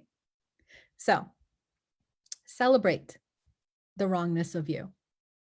Be okay with being wrong. Be a rebel. I think we can shake the world up a little bit. I think we're going to be okay. Namaste. Okay, I'm going to kick it back over to Rob, and I will put up our final screen so Rob can lead us out. Wasn't that fun, folks? Did you all enjoy today? You know, just give me a hand. Tell me how you enjoyed it. You know, we've had a great time putting all this on and leading you through this exercise. And thank you so much for joining us on this summit and on this ride. And we look forward to seeing you again here soon. Now, as for myself, what I'm going to do this week as really lifting things up, and now you can see the screen. Thank you for attending. Stay in touch. For myself, I've got a gratitude meditation on Wednesday night that I am moving to be free. Wednesday night at 6 o'clock. It will be on Zoom. But while I was here, I really got inspired, and I want to throw out to you all as well. On Thursday at 7 p.m., I'm doing group hypnosis for weight loss. So anybody who's been just kind of lethargic, sitting on their couch for a while and ready to get back out there, I'm going to suspend the pricing for that as well. And then on Friday night, I've got my spiritual healing circle, which I'm going to suspend my pricing on that as well. I'm giving back to the community. So these are 3 events. You can find me at thehealingfrequency.net. Go over to events. That will take you back over to Meetup. Many people signed up through Meetup. So you can find me through the Healing Frequency on Meetup as well. And I'm going to turn this back over to Uma to actually talk about more things. But thank you all so very much. And I'm glad that you enjoyed everything. And Bonita, I love the puppy. Bring the puppy back. Bring the puppy back. Oh, Rachel's got the kitty cat. And, you know, Carlos and I do great pet communication. So join us one time for that. Uma, I yield the floor to you. Yeah, so I would like to offer you guys, as a thank you for attending this summit, a free 1-card email reading. So I have my email listed there. You just send me an email and say, hey, Uma, I attended the summit. I absolutely loved your talk. And I would like to get my free 1-card reading. Just include your question, and then I will pull a 1 card and send it back to you. So that's my offer as a thank you, whether you're watching Facebook Live or you're watching here in the Zoom. Thank you so much. And I will give it over to Bonita. I believe Carlos came back. Carlos, I'm here. Okay, so Carlos, you go ahead and then we can get Bonita. Great. Thank you. Thank you everybody for attending, and thank you for our wonderful speakers and my wonderful colleagues in this in the DMV holistic community. So I am offering, as giving back to the community as well, I'm offering $20 off a 30-minute reading. You can go to my website at carlosthemedium.com, or you can email me directly at carlosthemedium@gmail.com, or you can just Google Carlos the Medium. I'm the only one. But yeah, I'm offering $20 off a 30-minute reading, and just in the email, just mention attend a Joyful Love Summit, and I will honor that price. All right. Thank you, everybody.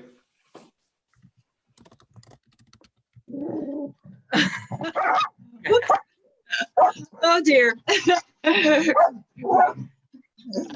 We just saw a cat. Sorry about that. Mitzi, come here. So I offer cat chasing services. At the moment, I've been taking a little break from my paid services. Everything I've been doing has been free and group involved. I do every Wednesday night at 7 p.m. I do a Facebook live stream, and every Saturday morning as well. Wednesday nights, I teach how to receive messages, and Saturday mornings, I teach how to work with your energy centers in your body so you can become a very strong receptacle for receiving messages. And then I do live streams throughout the week. So come join me on Facebook, follow me on Facebook, and join with the live streams. It's my goal to help everyone become super self-empowered with all of this work that we're doing. Thank you. Uma? Awesome. So we're officially at the end of our summit. We just, on behalf of all the speakers, we'd love to thank you so much for coming and spending your Sunday with us. Because of I'm reading all the comments, and I know that you guys want another one. So I will get with these speakers and definitely plan another one for sure. But you can head on out. We will stop the Facebook live stream and you can head on out. But I know I can speak for myself. I can't speak for Bonita, Rob, or Carlos, but I'm definitely around to answer questions if you guys want to pitch some questions. And if Bonita, Rob, and Carlos can stay, that'd be awesome. Carlos, but I think you have to go, right? You're muted. Yeah, I gotta go take care of. I got a family emergency that arose, so I gotta go take care of that. So, on my behalf, thank you for everybody. Yeah, we appreciate you. Thank you, Carlos. So you have Bonita, Rob, and myself. Would you guys have any questions? You would just unmute and ask, and just pitch it. The only thing I ask is there's like still about 40 people on here, so I would just ask that you say who you're pitching it to, whether it's me, Bonita, or Rob, so we can.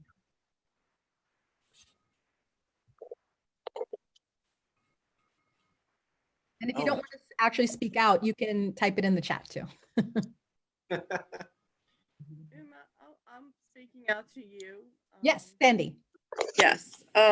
When you said, what is it that we're being told, or messages we're being given, and how we turn that around into something positive, I've received the message that I might be too nice to be effective in corporate America.